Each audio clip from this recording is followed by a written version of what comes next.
Ano ba ang nangyari sa 12 apostoles ni Kristo? What's up mga kapanalig? Welcome sa isa na namang episode ng Sinium Crucis, kung saan nating tatalakayan ang naging kapalaran ng mga apostoles ni Kristo. Una sa ating listahan ang pinakaunang namatay sa mga apostoles na si Judas Iscariote. Mababasa natin sa Matthew chapter 27 verses 1 to 5 na Judas betrayed Jesus and he went away and hanged himself. Kalaunan ay napagkasunduan ng mga apostoles ng ipalit kay Judas ay si Matthias. Mababasa naman natin yan sa Acts chapter 1 verses 21 to 26. Namatay si Judas sa taong 33 AD. Ang ikalawang namatay na apostoles at unang apostol na martir na naisulat sa Biblia ay si Santiago. Mababasa natin sa Acts chapter 12 verses 1 to 2 that Herod the king laid violent hands upon some who belonged to the church. He killed James the brother of John with a sword.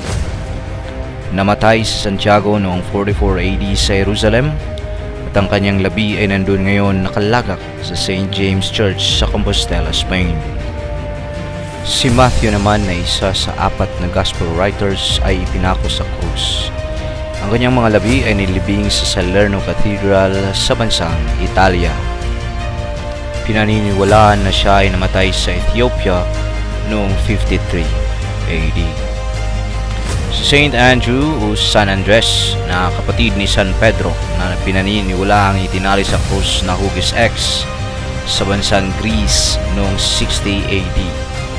Ang kanyang mga labi ay nilibing sa kasalukuyan sa Cathedral ng Amalfi, Italy.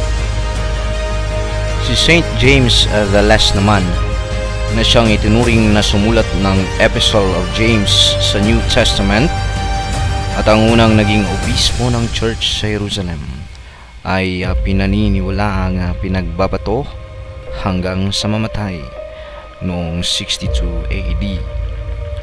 Ang ibang parte ng kanyang mga labi ay nilibing sa Holy Apostles Basilica sa Roma, Italia. Ang iba naman ay nasa St. James Cathedral sa Jerusalem. Si San Judas Tadeo naman ay pinaniniwalaang pinatay sa pamamagitan ng mga palaso noong 65 AD sa Beirut, Lebanon. Ang kanyang mga labi ay inilibing sa St. Peter's Basilica sa Vatican.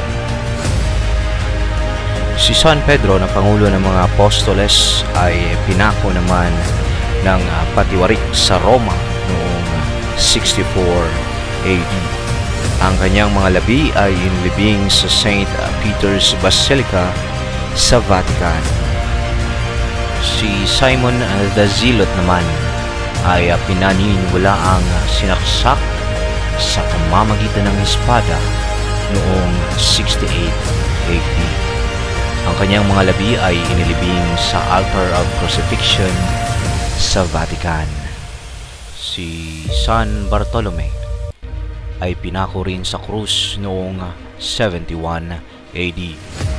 Siya ay pinaniniwalaan ding pinalatan at pinugutan ng ulo. Sa kasalukuyan ng kanyang mga labi ay inilibing sa St. Bartholomew Church sa Rome, Italy. Si St. Thomas naman ay pinatay sa pamamagitan ng mga sibat noong 72 AD sa India. Ang kanyang mga labi ay inilibing sa St. Thomas Cathedral sa Mylapore, India.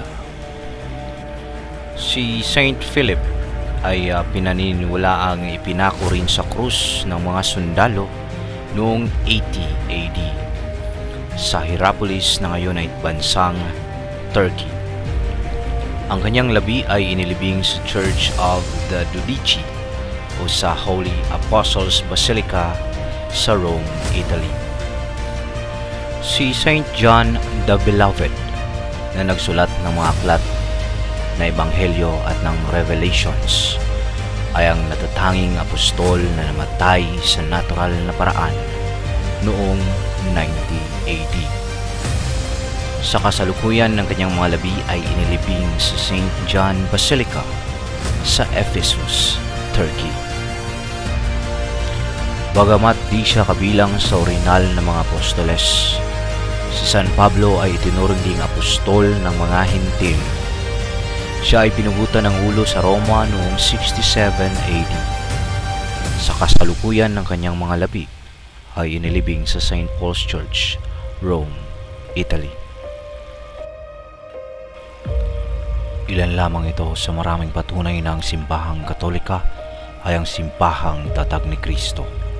Lahat ng libingan ng mga apostoles ay makikita sa ilalim nito. Tunay ngang ang simbahang ito ay tinayo sa pundasyong inilagay ng mga apostol.